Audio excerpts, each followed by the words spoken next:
No niin, Tommi moro.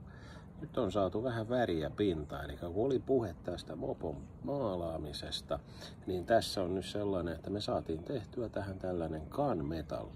Ja niin kuin mä sanoin, että se on vähän erikoisempi gunmetal. Yleensä ne ajatellaan heti semmoiseksi niin kuin väri, mikä taittaa niin kuin harmaaseen. Mutta nyt kun katsotaan tätä pintaa, vedettiin tuossa noin Rauno tehnyt pohjatyöt, niin siinä on muutamia virheitä, mutta annetaan se nyt 14-vuotiaalle kaverille anteeksi sellainen, mutta muuten voisi sanoa, että on poika oppinut tekemään pohjatyöt. Jotakin se on katsellut.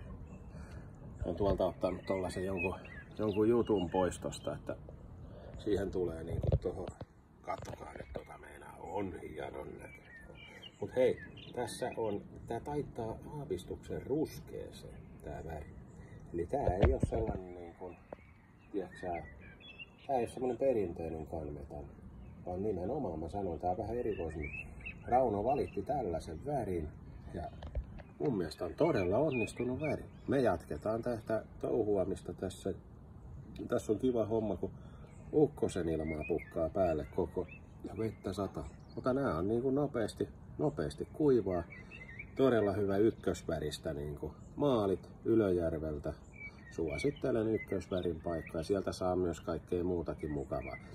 Tääkin esimerkiksi pinnotetaan sitten niin näillä Nanoxin SCO2 pinnotteella sitten tää koko mopo, mutta nyt tämä mopo pitää hakea sieltä Pohjanmaalta, mutta tää on vielä tässä nyt niinku, osat on jo täällä näin niinku maalaksi. Ja kattokaa niin.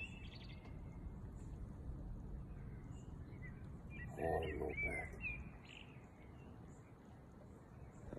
Täytyy ostaa sille vähän noita kanansiipiä, kun on ton raneherkkua. Pistetään vähän tulista kastiketta ja kanansiipiä, kun näin hyvän työn teki. Mä oon tosi ylpeä pojasta.